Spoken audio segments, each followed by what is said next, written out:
నమస్కారం. మన దేశం పండుగలకు పుట్టినిల్లు అంటారు కదా. ప్రతి పండుగ వెనుక ఎంతో కొంత అర్థం, ఓ సందేశం ఉంటూనే ఉంటాయి. అవునవును. ఈరోజు మనం అందరికీ బాగా తెలిసిన రక్షాబంధన్ గురించి, దాని వెనుక ఉన్న కొన్ని అంతరార్థాల గురించి కొంచెం లోతుగా మాట్లాడుకుందాం. తప్పకుండా. మనకు సాధారణంగా తెలిసిందేంటంటే, సోదరి తన సోదరుడికి రాఖీ కడుతుంది, తనకి రక్షణగా ఉండమని కోరుకుంటుంది. అవును. ఆ సోదరుడు కూడా సరే నేను నీకు అండగా ఉంటాను అని మాట ఇస్తాడు.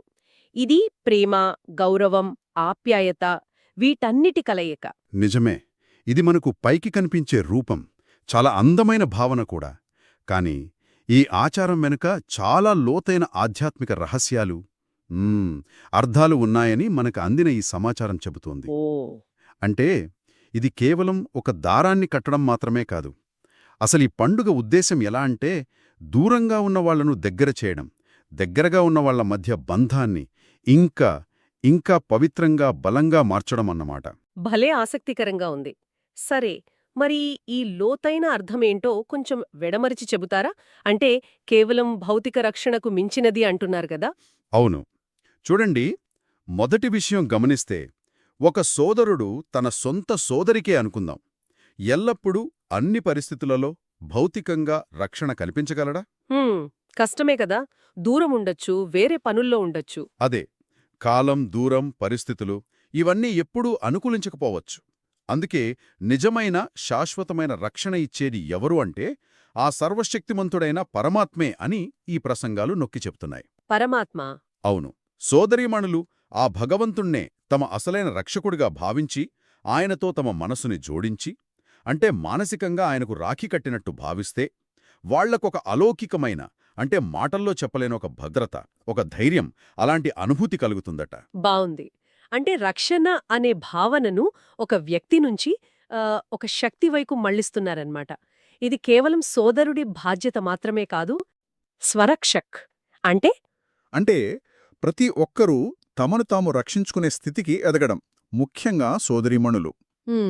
ఇతరుల సహాయం కోసం ఎదురు చూడకుండా తమలో ఉన్న అంతర్గత శక్తిని మేల్కొల్పి, తామే ఇతరులకు ఆదర్శంగా నిలిచేలా సహాయం చేయగల సమర్థులుగా మారాలనే ఒక బలమైన సందేశముందన్నమాట. అంటే సెల్ఫ్ ప్రొటెక్టర్ లాగా. అవును, సరిగ్గా అదే. అదే సమయంలో సోదరులు కూడా వాళ్ల బాధ్యత కేవలం తమ సొంత చెల్లికో అక్కకో మాత్రమే కాదు, సమాజంలో ఉన్న మహిళలందరినీ గౌరవంగా చూడాలి, వాళ్ల ఉన్నతికి, రక్షణకు తోడ్పడతామని ఒక ప్రతిజ్ఞ తీసుకోవాలనే ఆశయం కూడా ఇందులో కనిపిస్తుంది. ఓవో, అంటే కట్టేది కేవలం దారం కాదు, అదొక బాధ్యతకు గుర్తు, ఒక ప్రతిజ్ఞకు సంకేతమన్నమాట. మరి దీన్ని ధర్మబంధనమని కూడా అంటున్నారే, దాని గురించి కొంచెం వివరిస్తారా? ఇది చాలా కీలకమైన పాయింట్ అండి. ఇది భౌతిక బంధనం కాదు, ధర్మబంధనం. ఏ ధర్మం? పవిత్రత అనే ధర్మం. పవిత్రత? అవును. మనస్సుతో, మాటతో, చేతలతో, అంటే మనసా వాచా కర్మణ పవిత్రంగా ఉంటామని చేసే ఒక దృఢ సంకల్పానికి గుర్తు ఈ రాఖీ.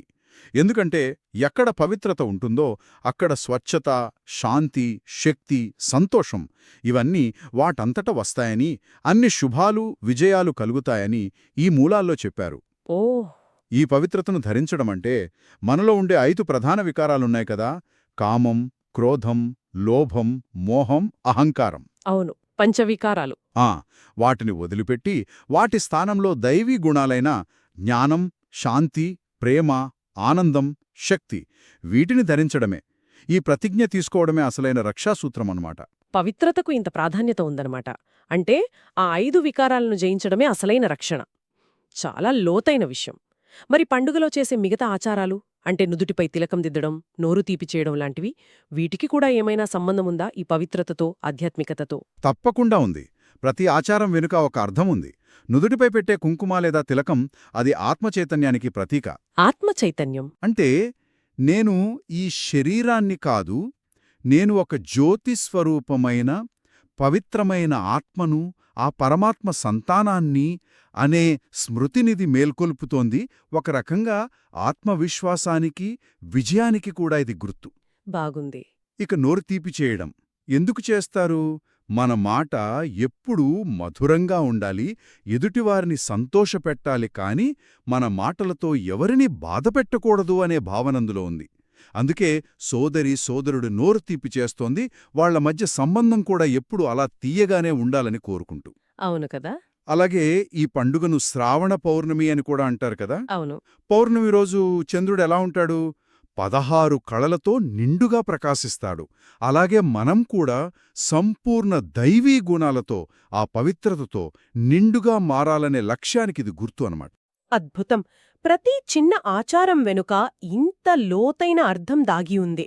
అంటే మొత్తం మీద చూస్తే ఈ రక్షాబంధనం పండుగ అంతిమంగా మనల్ని, మనలో ఉన్న ఆ చెడు అలవాట్లు, ఆ ప్రతికూలతలు అనే బంధనాల నుండి విడిపించి పవిత్రత, దైవీ గుణాలు అనే మంచి సుఖాన్నిచ్చే బంధనాల్లోకి తీసుకెళ్తుందని మనం అర్థం చేసుకోవచ్చా?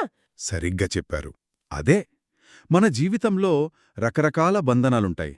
కొన్ని కర్మల వల్ల ఏర్పడతాయి, కొన్ని మన బలహీనతలు అంటే ఆ వికారాల వల్ల ఏర్పడతాయి, మరికొన్ని మనుషులతో, వస్తువులతో ఏర్పడే సంబంధాల బంధనాలు. నిజమే. వీటిలో కొన్ని బంధనాలు దుఃఖాన్ని, అశాంతినిస్తాయి. అయితే ఆ పరమాత్మతో మనసును జోడించడం అంటే యోగం చేయడం మరియు పవిత్రత అనే నియమాన్ని పాటించడం, ఈ రెండూ చాలా శక్తివంతమైన బంధనాలు. శక్తివంతమైన బంధనాలా? అవును, ఇవి మనల్ని దుఃఖాన్నిచ్చే మిగతా అన్ని బంధనాల నుండి, పాత పాపకర్మల భారం నుండి విడిపించి శాశ్వతమైన సుఖశాంతుల వైపు నడిపిస్తాయి.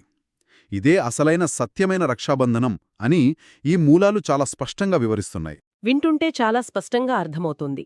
ఈ రక్షాబంధనం కేవలం ఒక రోజు చేసుకునే వేడుక కాదు, అదొక నిరంతర ఆధ్యాత్మిక సాధనకు పిలుపులాంటిది. అంతే కదా.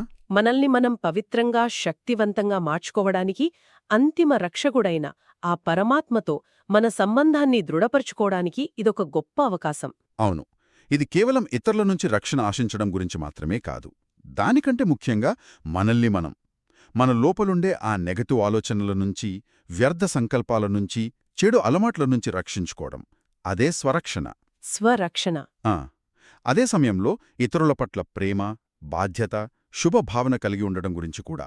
చాలా చక్కగా వివరించారు. ముగించే ముందు శ్రోతలు ఆలోచించడానికి ఒక ప్రశ్న వదిలి వెళ్దామా? తప్పకుండా. ఈరోజు ఈ రాఖీ అనే పవిత్ర ధారంతో పాటు మీ అంతరంగంలో మీ స్వంత శ్రేయస్సు కోసం లేదా ఇతరుల మేలు కోసం మీరు ఏ పవిత్రమైన ప్రతిజ్ఞను ఒక బంధనంగా వేసుకుంటారో ఒక్కసారి ఆలోచించండి. ఓం శాంతి. ఓం శాంతి.